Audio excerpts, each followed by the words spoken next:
And I always tell people, I think part of the reason I find the eye so absolutely magical is that you don't have to cut, like we don't have to cut your skin open in order to see those vessels. It's the only place in the human body where we have a direct view. We just use a lens to focus the light and a microscope to magnify that image. We can look at your vessels and I can tell if you've got hypertension. I can tell if you've got diabetes from those blood vessels. I can tell if you have autoimmune conditions, for example, things like lupus, sarcoid, all these things can show up in the vasculature. So yes, your blood vessels absolutely are a window to your health. Yes. Welcome to the Plant-Based DFW Podcast Weekly Show with Dr. Riz and Maya, a show broadcasted from the Dallas-Fort Worth area that focuses on lifestyle medicine. This is the use of evidence-based lifestyle therapeutic approaches, such as a whole food plant-based diet, regular physical exercise, adequate sleep, and stress management to treat, prevent, and oftentimes reverse lifestyle-related chronic diseases that are all too prevalent. Every week, they feature a guest who speaks on one of these lifestyle medicine pillars. This show is for you, the person who is seeking to improve your overall wellness and quality of life. So whether you are driving, walking, or relaxing at home, we hope this show will provide you one more tool for your wellness toolbox. Let's meet today's podcast guest. Welcome back, everyone. This is Maya Acosta, and this is episode 109. I also like to say welcome to our new listeners. If you're just tuning in, thank you so much for taking our show into consideration. We hope that you like learning about lifestyle medicine. And if you've been listening to several of our episodes, we want to say thank you for your support. You can always learn more about our guests by visiting our website. That's plantbaseddfwpodcast.com. There you will find every episode that we've aired, along with about 15 different apps that you can listen from, and including the YouTube video and also a transcript of the interview. So today I'm excited to introduce you to Dr. Silvia Odorcic. She is a plant-based ophthalmologist from Canada. As a Harvard-trained MD, Dr. Silvia has over 15 years of experience treating patients with lifestyle-related diseases ranging from diabetes to heart disease. She's double board certified in lifestyle medicine and ophthalmology. She's also certified in plant-based nutrition from Cornell University, a member of the American College of Lifestyle Medicine, and completed the Culinary Rx program. She helps lead transformation through corporate wellness, one-on-one private coaching and group coaching, and course intensive curated to fuel change through community. She has a program on her website called Supercharge Your Life, and she just recently started one in April. It's a 3-month course, but you can tune in, follow her on her website, drsilviamd.com, and her next program starts in June. In addition, I actually want to mention that the Lifestyle Medicine Conference will be held in November, very close to Dallas, in an area called Grand Prairie, Texas. This is the Lifestyle Medicine Annual Conference that happens every year. Last year it was virtual, but this year will be held in person. So November 7th through the 11th. If you're interested, anyone can attend. It is a paid conference, of course, but if you're interested in wanting to check it out, this is the website, lmconference.org. Also, a couple of other podcast episodes from our show that you might be interested in hearing after listening to this one. So we also had a plant-based dentist, Dr. Ann, who spoke to us about dental health and how she is also able to diagnose certain conditions just by simply looking at the patient's dental health. And that's on episode 80. Dr. Vanessa Mendez is a plant-based gastroenterologist, and she talks about the importance of the gut microbiome. That's episode 93.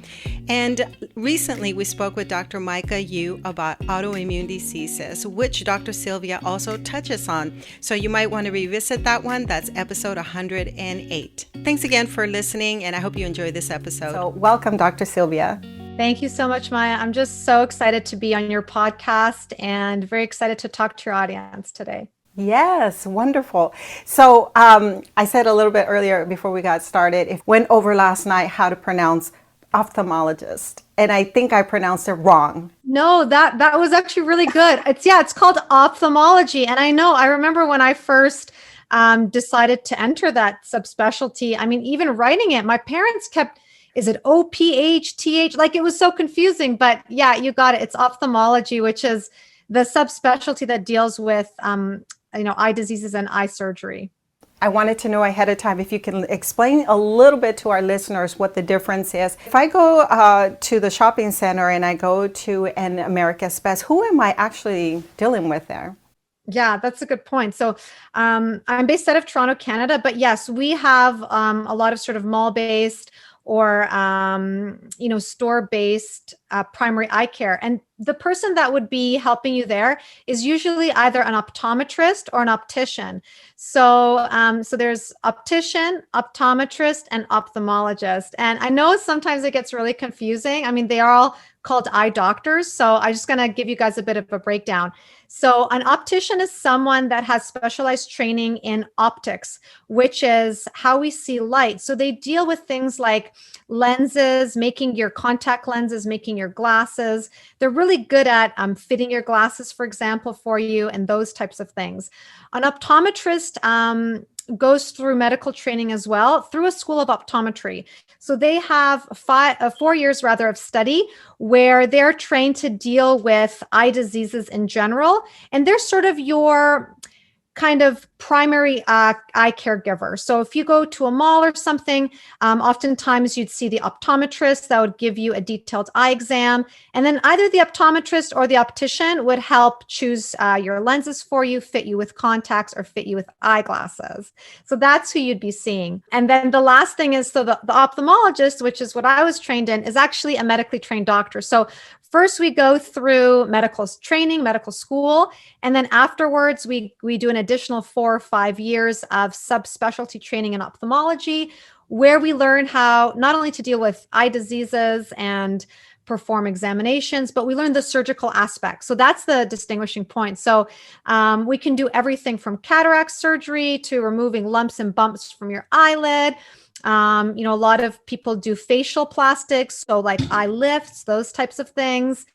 We deal with common diseases like macular degeneration and glaucoma. And of course, we can do lasers. So either surgically required lasers, for example, or what people think about when they think about laser surgery, which is like the LASIK or the PRK that helps to kind of get rid of your glasses. What a great way to explain all of this. And I think I understand it a little bit better. I was reading that people that go into your field, ophthalmology, tend to understand the importance of lifestyle. Yes, before we move on to that, let's get to know you a little bit better, Dr. Silvia. You just mentioned a few minutes ago that you're in Canada. Tell us a little bit about yourself, how you chose to go into this field, and how you became plant-based, and then your interest in lifestyle medicine. I love that question. Thank you so much, Maya. So, I'm a double board certified doctor living in Toronto. I grew up in Toronto, although I was born in Croatia. So I have a European background. And basically, I found this love of like eyeballs in undergrad. I took a class called The Human Eye, and I thought, this is the most incredible thing that I've ever read about and learned about. And I wanted to figure out how I can incorporate that into my life.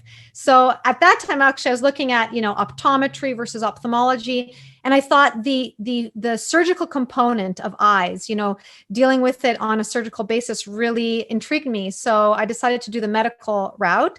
So I went and I completed my medical training in Toronto and Ottawa. And then I went down to the States for a while. I went down to Mass Eye and Ear. Oh, that was such an incredible experience.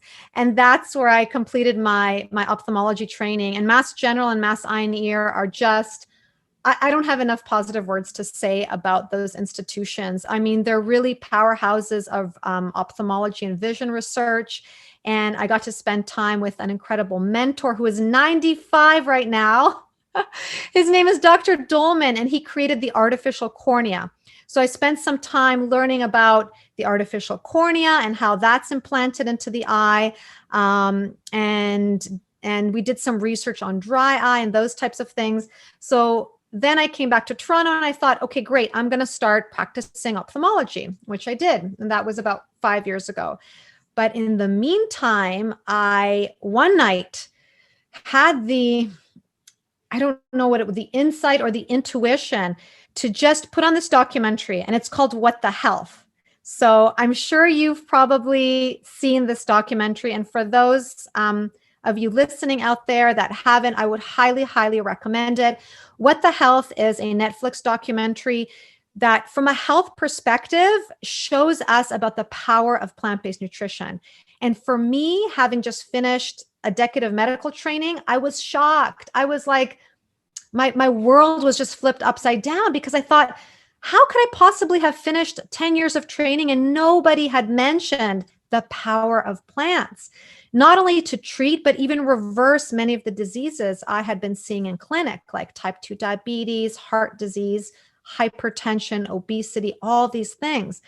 So I went into a deep dive. I started listening to podcasts, reading books, and then decided to become certified in plant-based nutrition, and finally in lifestyle medicine, because I found this amazing new and emerging subspecialty that really helps put the power back into patients' hands, right? So if we can dial in that nutrition, that movement, our sleep, then we can really become our best selves and really show up in the world as like the strongest, most confident version of ourselves. And that's what I wanted to empower patients with. So that's how my lifestyle medicine journey evolved. And like I said, that's according to what I read. People that choose your field understand the importance of lifestyle.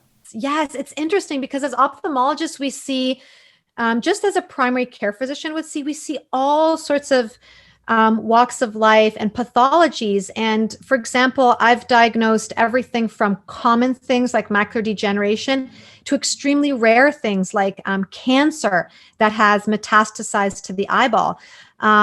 So we really see that spectrum. And at the same time, we know from our research in ophthalmology that patients that are more plant-based, that eat these sort of anti-inflammatory foods, they have decreased incidence of all sorts of pathology, from cataracts to even macular degeneration. So that's really powerful. I'm so glad you bring that up, because I had asked the community members, some of the questions that they might have for you, and they go along the lines of what you just said. So I was reading, and maybe you can explain this better, the eye itself has, and again, you could probably explain it better, but the largest amount of blood flow per weight of tissue in the entire body. So maybe you can tell us, is that why you can diagnose conditions in the eye first before you see it systemically throughout the body? Yes, no, that's an amazing point.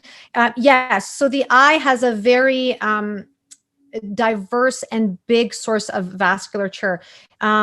Aside from basically the cornea, which is the front of the eye that bends the light, and the lens, which eventually becomes a cataract, those things are what we call avascular. So they have no blood supply, because if you think about it, if there's blood vessels growing in to your cornea, which actually that happens to some people, unfortunately, that will impair your vision drastically. So those two areas of the eye don't have any blood supply, but the retina, for example, and the choroid, which sits behind the retina, which feeds the retina, those are very vascular structures. And yes, we can absolutely diagnose so many diseases just by having a direct insight into the back of the eye. And I always tell people, I think part of the reason I find the eye so absolutely magical is that you don't have to cut, like we don't have to cut your skin open in order to see those vessels. It's the only place in the human body where we have a direct view. We just use a lens to focus the light and a microscope to magnify that image. We can look at your vessels, and I can tell if you've got hypertension. I can tell if you've got diabetes from those blood vessels. I can tell if you have autoimmune conditions, for example, things like lupus, sarcoid, all these things can show up in the vasculature. So yes, your blood vessels absolutely are a window to your health. That's one of the things that I can opt for, pay a little bit extra to have that additional view into my eye. What is that procedure called? That's a great question. So that's basically called a fundus examination.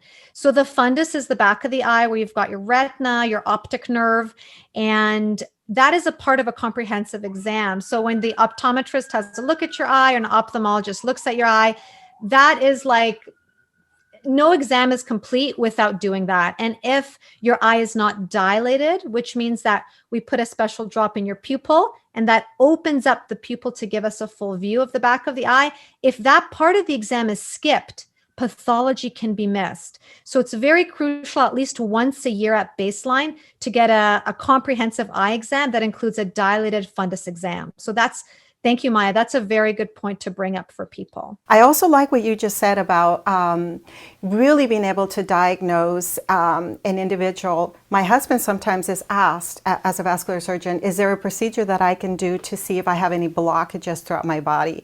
And he's like, well, most of them are invasive. There are some things that you can do, but I mean, it's not saying that you'll rule anything out, but the eye exam, even if you're not wearing prescription lenses, is important to have, is what you're saying, right? Absolutely. Absolutely. Because, and I've seen patients in clinic that they don't come in complaining of any ocular symptoms. So their vision's fine. And it's 20/20. I check it with a chart, but then I look at the back of the eye. And for example, I'll diagnose them with glaucoma, even severe glaucoma, just by looking at the appearance of the optic nerve. And glaucoma, for example, is what we call like a silent blindness type of disease where you necessarily may not have any symptoms, but over time you lose your peripheral vision. So you get a sort of a constriction of your visual field.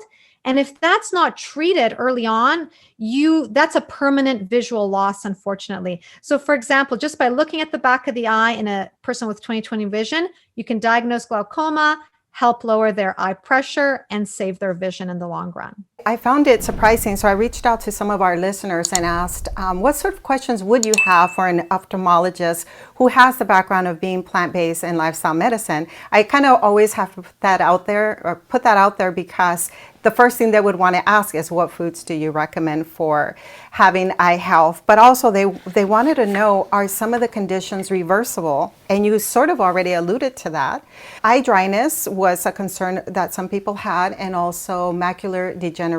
Like, can you prevent that with the right foods? And can that be reversed? Yeah, those are really good questions. So maybe I'll tackle the dry eye first, and then we can talk about the macular degeneration. So there have been studies showing that in terms of dry eye, that is something that comes with age. Also, unfortunately, women are more prone to it. Sometimes it has to do with hormonal changes, especially as we get into perimenopause or menopause. It also has to do with things like extended contact lens wear. So I'm a contact lens wearer, and I do have some mild dry eye, because what happens is a contact lens, no matter how well it fits, it is a foreign substance in your eye. And over time, you have what we call a low grade of inflammation happening in the eye. And so that can affect some of the cells in the eyelid that make the what we call the lipid layer. So this is a fatty layer that comes out of your eyelids that forms part of the tear film. And if that fatty layer is disrupted, then your eyes feel super dry and gritty and burning and all those things that people complain about. So it definitely is important to, take all these factors into account. But like you mentioned, at the same time, diet does play a role. What I've found is that in patients that I've seen, and I don't think any studies have come out yet, but in patients that I've seen on a very high fat diet, so like a ketogenic diet, where they're taking in the majority of their calories are fat, or they have a very high amount of animal products, dairy, fish, all these things in their diet, they actually get inflammation in their eyelid. They get something called styes. I don't know if you've experienced this or seen people that kind of like a bump on the lid, and that can become really inflamed and look like someone punched you in the eye. So I've actually seen patients that come in with new or really bad styes. Sometimes I'll ask them about their nutrition, and they will say that they're on a ketogenic diet. So yes, I think that diet does play a role in dry eye. But again, there aren't huge amounts of studies. Now, I want to highlight omega-3 because this is something that the ophthalmology community has researched into at some length. And it was previously thought that taking omega-3 supplementation, usually very high amounts. So by very high, I mean anywhere from 3 to 5 grams a day, would help with dry eye. And the studies, to be quite frank, some studies show improvement, some studies did not show improvement. So in a recent paper that looked at a sort of a consensus that I read about 2 years ago, it said that, we're not sure if supplementing with omega-3 helps for dry eye. But again, that's a little bit nuanced. So it might be something that you might want to talk to either a plant-based physician or a lifestyle medicine doc in some depth to figure that out for yourself.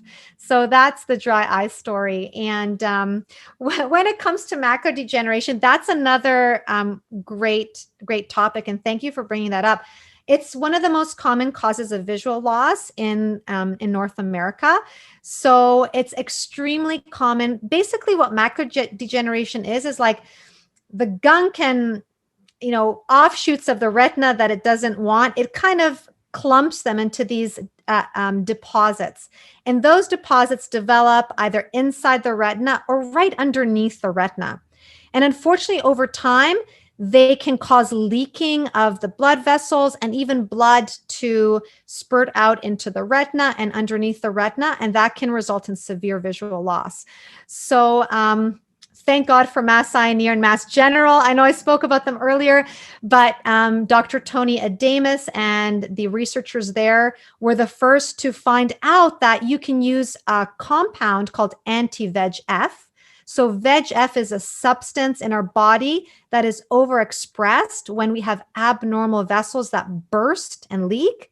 But through using an anti-VEGF compound, which is injected into the eye, we can treat wet macular degeneration. So that's a big thing that's come up. But in terms of prevention, the two things I would recommend is eating a diet very high in anti-inflammatory foods, so plant-based predominantly, and then eating obviously an abundance of foods, an abundance of color, limiting obviously your processed food and your saturated fat, which comes mostly from animal products, and then wearing sunglasses, because we know that the UV light affects not only cataract formation, but does affect macular degeneration. So those are a couple of things you can do. Since you did touch on sunglasses, what do you think about the blue light glasses that are now being prescribed for many of us who are actually working on the computers a lot or on our devices? Yeah, I love that question. So yeah, that's something I think that's sort of come up in the media and in society in the last couple of years. And I think it was, I think it was Dave Asprey, who's he's kind of a keto guy, and he wears those blue blockers. He's really into those. So yes, I mean, there absolutely is an association between blue light and your circadian rhythm. So what happens is when we're looking at our screens and our phones all day long, especially as evening approaches, we're getting the blue light from our screens straight into our retina, and that's signaling a disruption in the melatonin. So unfortunately, the normal circadian rhythm, which the melatonin increases and then you start feeling sleepy and you start winding down, that is disrupted. So it is very important to get the blue light, but at earlier time frames. So when you want to be awake and you're raring to go, like in the morning and the afternoon, that's when you want to go out, and the sunlight is the best source of that. So I tell all my patients, just go out if you can, even if you're moving your body for like 5 or 10 minutes, take a walk, get that natural light. Okay, that'll wake you up, that'll set your circadian rhythm. And then as evening approaches, 6 or 7, you want to start winding down. So for some people, they're very disciplined. They can completely shut off their devices. For other people, they have to work, and that's fine too. So you can use either the blue blockers like glasses, or a simpler way that I do it is you just take your phone and you go into the display and settings, and there's a night shift mode. So that just turns your screen a little more orange and takes out that stimulating blue light. And you can do it on your computer too. I know that there are various programs called F-Lux and other things you can install on your laptop to do the same thing. So those would be things you can do. What are maybe a handful of myths that you hear a lot from some of your patients or from the community? That's a wonderful question. Yeah, I think we all know growing up that carrots are supposed to be good for the eyes. And there is some truth to it. Obviously, carrots have, carotene and various phytochemicals that do help with vision. But I have to be quite honest with you, based on the research, for example, eating an abundance of carrots, it's not going to help your vision in any specific way. The key is just to eat a balanced, whole food sourced diet with various fruits and veggies and various colors, but picking out any one specific thing and saying, okay, this is going to prevent this disease or that disease. That's more of like T. Colin Campbell, who wrote the China study. He talks about a reductionist approach, right? That's a very reductionist approach. I think it's impossible for us to isolate one compound and say, this is going to be the magic pill. It just doesn't work that way. And we know that when we eat these phytochemicals in their proper packaging, so when they're packaged with the fiber, with all the other phytonutrients in their proper whole food forms, that's where we get the most benefit. So extracted supplements and these things, I don't really recommend those. Although with the vitamin A, for example, there are very few people in North America that would ever suffer from severe vitamin A deficiency.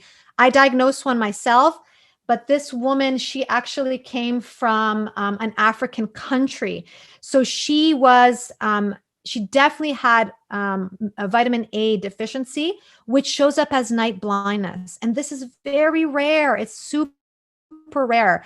And again, you wouldn't get this unless you are malnourished in a general context. So of course, if you are coming from another country where you are malnourished and you have sort of maybe lower caloric intake, then yes, that would be something you can consider supplementing. But for us, no, like that, eating carrots isn't going to be like the magic pill for you. Now, I had mentioned, because we're members of the American College of Lifestyle Medicine's Women's Health Interest Group. And so I had previously mentioned that a lot of our listeners, the majority are female, with a age range of 35 to 50. It just all depends. And we know that, as women, we typically kind of support one another, like to share resources. We bring this information to our homes, to our significant others. And so I wanted to know what particularly drew you to that interest group, the women's interest group. And I know that you're using your platform on Instagram to also have a podcast and bring more resources to your listeners. So can you tell us a little bit about that? I'd love to. I love that question. Thank you, Maya. I think for me, women's empowerment and focusing on women's health is something that is a recent development in the last couple of years, but it's something I'm super passionate about. And how did it grow? I think it just grew organically in the sense that as I found my own voice and decided that I was going to empower myself to inspire others with health information, I then began thinking about how important it is for women, for us as women, to speak out. Because even though we've come a long way, okay, we still have grown up in societal paradigms and norms where, I was taught to be the good girl. I was taught to just listen, not rock the boat. Even going through medical training, most of the mentors that I saw out there were males, okay, middle-aged males. I didn't have really any women role models. And so for me, I think with the next generation growing up, it's super, super important to empower women, to let them know that they can take health into their own hands, that they can be physically strong, that they could be mentally fit, that they could become emotionally robust and resilient, and that's actually a portal for them to find and fulfill their life's mission.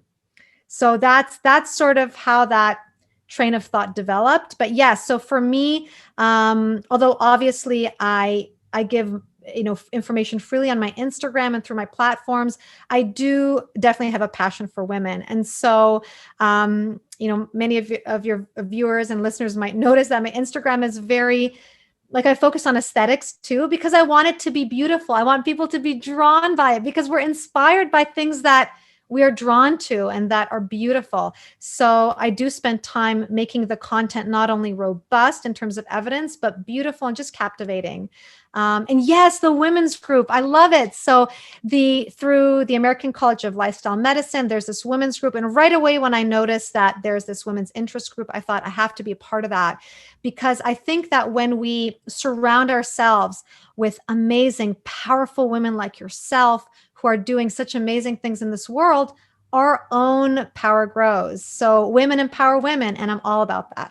Yes, definitely. You know, it's interesting because my own interest in health took place many, many years ago before I met my husband. I wasn't looking for a physician to marry, but it just so happened, right? But my interest was there to always kind of do research and find alternatives compared to, surgeries and medical medication and things like that. And so I've been reading for a long time and had an interest in it. So then today, I see my role more as being kind of a patient advocate, of providing resources and helping to inform the community, the patients, so that they feel more comfortable when they're speaking with a physician. And I recall one time hearing one of the physicians saying that depending on your background and how you were raised and how confident you are as a person, you tend to either ask more questions and be more involved with your physician, or you kind of shy away and feel like you're bothering the physician, right? And so I think that the more that individuals in general listen to podcasts like yours, like mine, and see other resources, they become more informed, especially when you're dealing with individuals that promote lifestyle medicine and nutrition.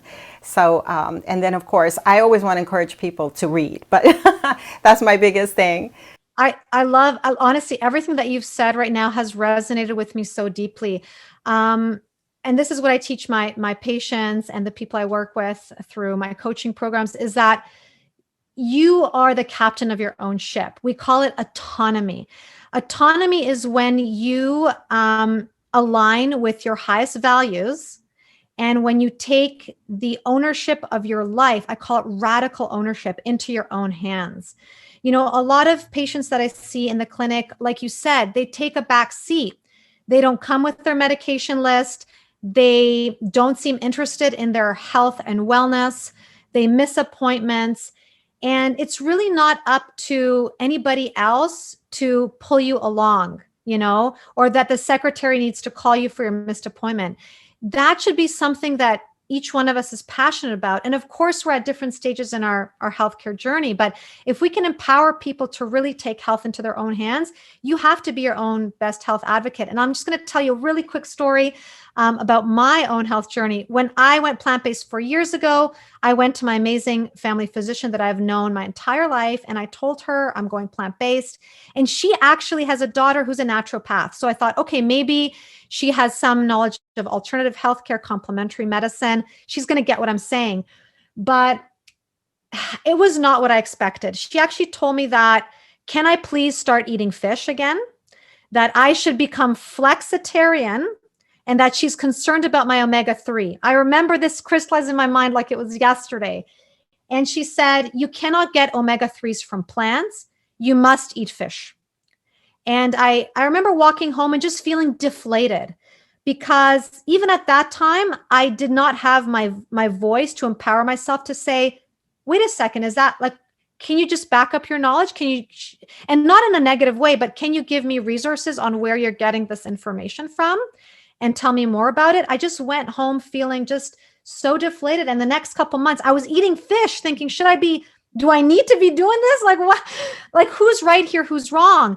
But eventually, as I learned more about the evidence base, of course, we can get our omega-3 from algae, which is where the fish get it from.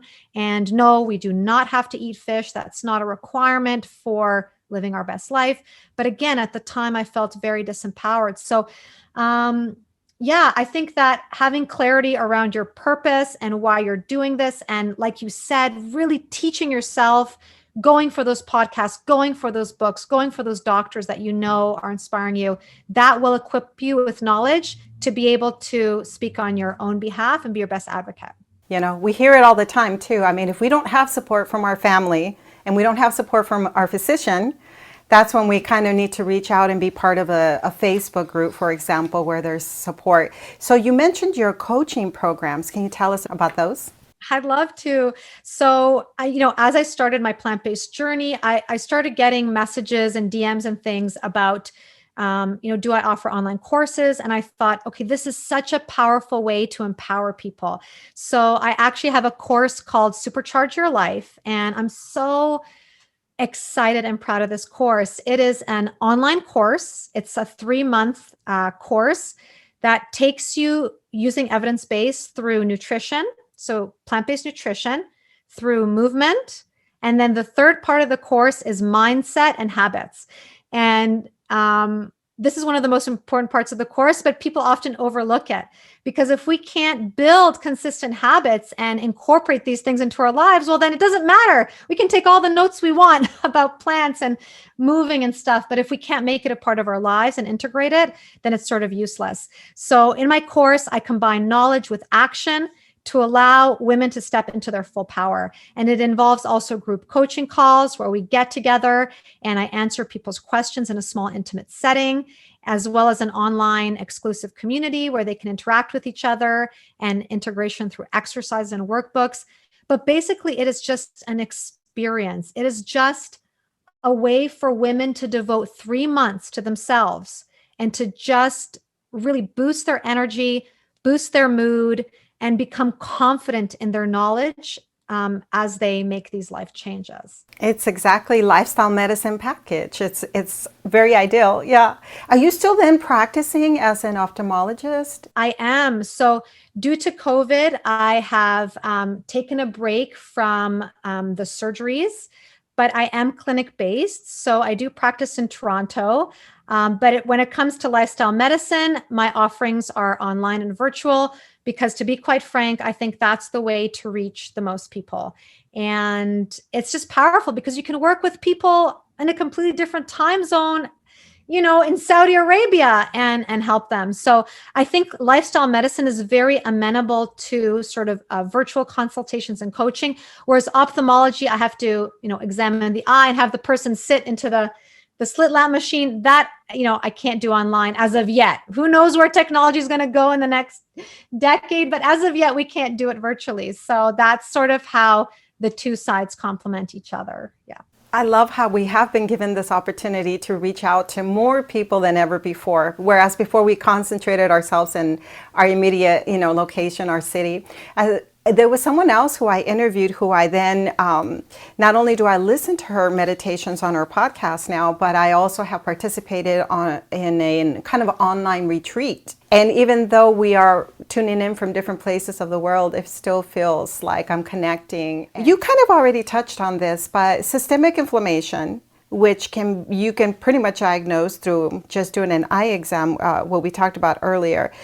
You said that you can actually see whether a person is dealing with lupus, sarcoid, and also can damage caused by rheumatoid arthritis be reversed as well? Oh, that's an interesting question. And actually, I do see lots of patients with autoimmune diseases, because unfortunately, the autoimmune condition can affect the eye, just like anywhere else in the body. So patients with rheumatoid arthritis, they have really, really bad dry eye, like the worst you've ever seen, to the point where some of them cannot function. They can't even open their eyes. So they get these, what we call these massive scleral lenses. So these are lenses that vault over the eye that they have to wear.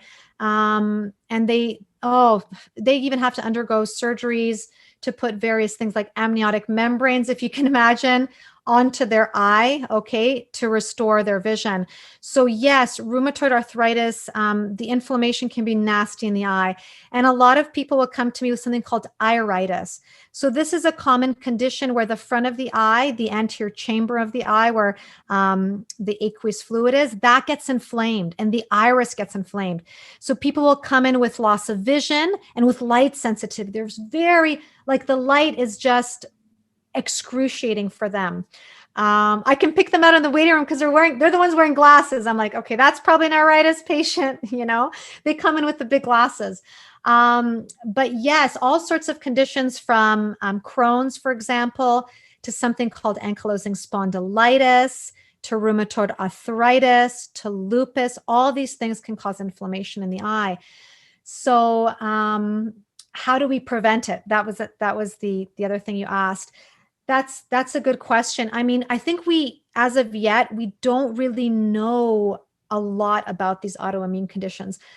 What we do know is that there's been a huge spike in autoimmune conditions in the last decade or two, like massive.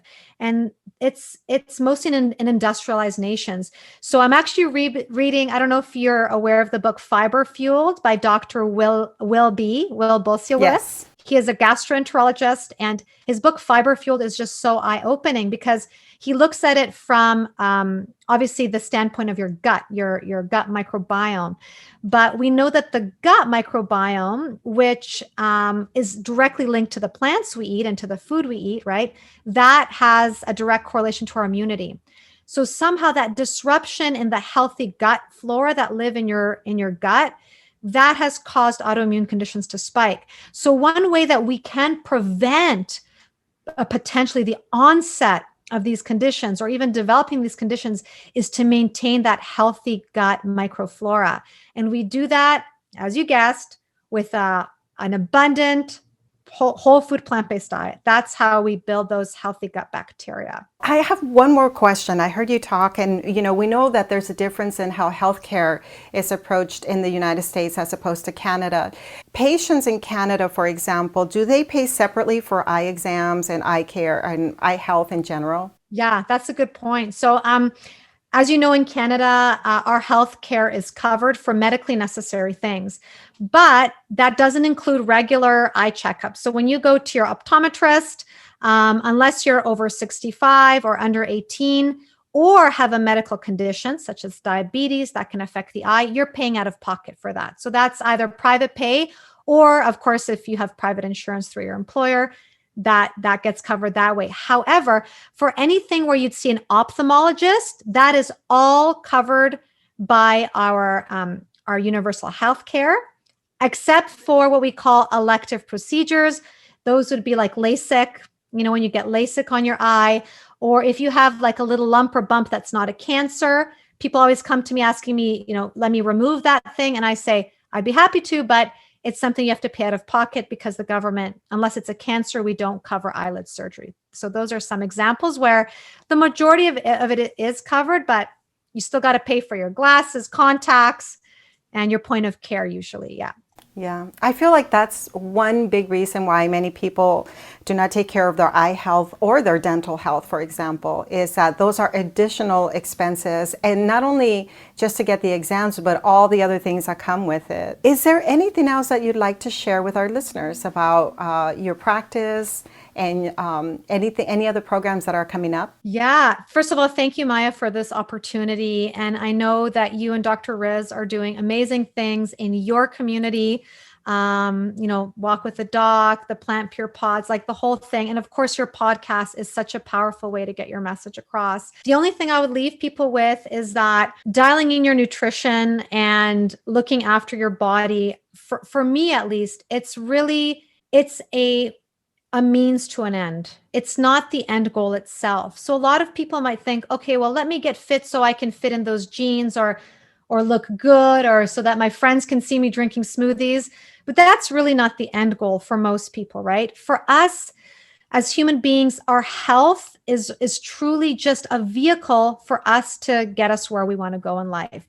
So in order to fulfill your life's mission, to do what you were put on this planet to do, to live a life of service and expansive love and just to be amazing in all the ways that you can, you must have a healthy body and a healthy mind.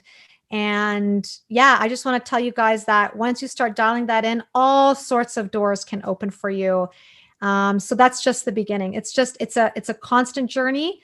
But it's a journey where you really get to unlock your most magnificent potential. And it starts with health. It really does. I like that. In order to fulfill your mission, your goals, you have to be optimal. You have to have that optimal level of health. So what is the best way that people can learn more about you, your website, and your social media? So I'm most active on Instagram. So my handle is at dr.silvia, silvia.md. So that's at Dr. Silvia MD. I love sharing my evidence base there and my inspirations. And then the other thing is my website is www.drsilviamd.com. And that's where I'll be presenting my offerings, including personalized coaching, which is upcoming. And that's where my Supercharge Your Life course is going to be renewing itself in April. So I have an amazing group of women right now that are going through the course, and enrollment's going to open again in April. So I'd love to connect with all of you out there. And even if you just have a nutrition question or just some random thing, shoot me a DM, and I would love to connect with you all. Definitely, and I'll include those links in our show notes. And thank you again, Dr. Silvia, for joining us. And this was so informative. I think you helped answer a lot of questions that we had for you. This was so fun, Maya. I can't even tell you. Again, thank you for your platform and your enthusiasm. And you're doing amazing work in this world. So thank you once again. Okay, everyone, I hope that you enjoyed this episode. Head on over to our website, plantbaseddfwpodcast.com/109. That is where we're holding this episode with Dr. Silvia. And comment. You can tell us what you think about the episode. Did you learn anything? Were you surprised to learn that she can actually diagnose a person by simply looking into their eye? Let us know. Thanks again for listening. You've been listening to the Plant-Based DFW podcast show. If you like our content, please like, share, and leave a review. Our goal is to provide quality episodes to help support the community.